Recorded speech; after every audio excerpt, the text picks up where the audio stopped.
सूरत उन्निसा आयत नंबर 53 और 54।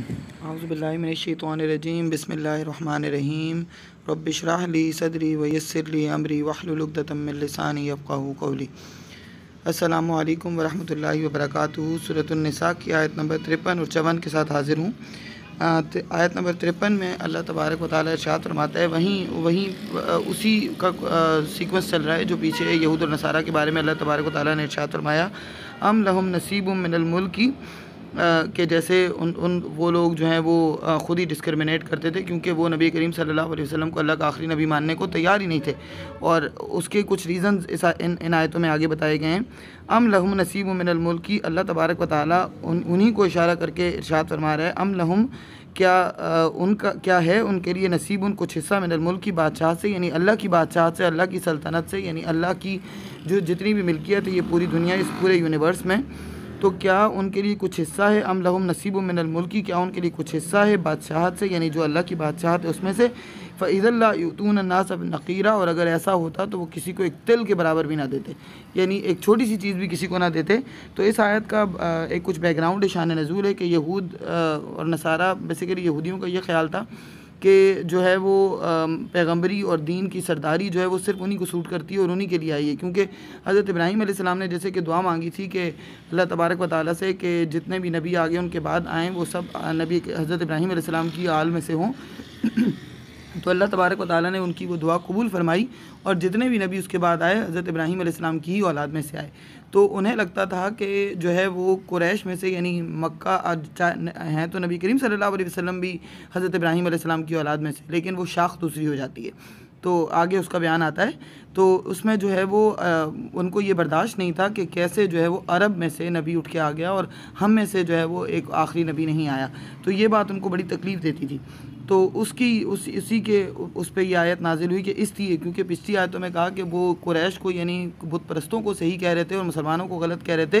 तो यहाँ पर बताया गया, अल्लाह तबारक व तआला ने इरशाद फरमाया कि मतलब उन्होंने क्या जागीर समझ के रखा हुआ है अपनी पैगम्बरी को, कि पैगम्बर अगर आएगा तो सिर्फ उन्हीं में से आएगा और किसी और को पैगम्बरी नहीं दी जा सकती है। तो उनका जो है वो बस थोड़ी चल रहा है इस चीज़ पर। ये तो अल्लाह तबारक व तआला ख़ुद चूज़ करता है, और पैगम्बरी तो ऐसी चीज़ है जो अल्लाह तबारक व तआला ने बेस्टो की है, कोई अपनी मर्ज़ी से ले नहीं सकता। ये तो अल्लाह की एक ब्लेसिंग है, ये तो अल्लाह की एक नेमत है, एक रहमत है, जिसको चाहे चूज़ करे।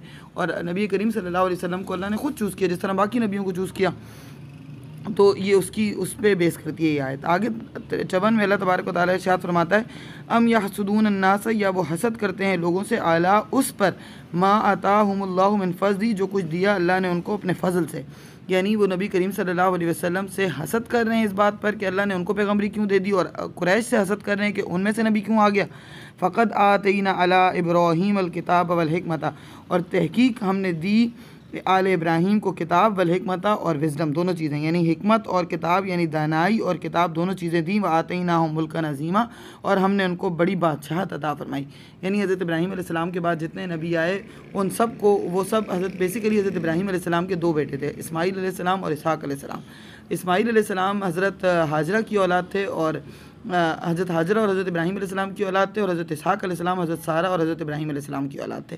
अब जितने भी नबी हज़रत ईसा अलैहिस्सलाम तक आए वो सब इसहाक़ अलैहिस्सलाम की औलाद में से थे, लेकिन नबी करीम सल्लल्लाहु अलैहि वसल्लम वो वाहिद नबी हैं जो इस्माईल अलैहिस्सलाम की औलाद में से आए। तो अल्लाह तबारक व तआला यहाँ पर यही क्लियर कर रहे हैं कि चाहे वो इस्माईल अलैहिस्सलाम की औलाद में से क्यों ना हो, लेकिन हैं तो वो इब्राहीम अलैहिस्सलाम की औलाद। इससे क्या फ़र्क पड़ता है कि इब्राहीम अलैहिस्सलाम के दोनों बेटों में से किसकी औलाद हों, तो इट डज़ नॉट मैटर। तो फिर हसद करते हैं, यानी ये इस बात पर हसद कर रहे हैं लोगों से, यानी नबी करीम सल्लल्लाहु अलैहि वसल्लम से और कुरैश से हसद कर रहे हैं कि जो कुछ अल्लाह ने उनको अपने फजल से दिया। तो आप में तो जो अल्लाह ने नबी भेजे इससे पहले वो भी जो है उनके साथ किताब भी दी और हिकमत भी दी, तो नबी करीम सल्लल्लाहु अलैहि वसल्लम को किताब भी दी और हिकमत भी दी। तो आपको किस बात पर एतराज़ है?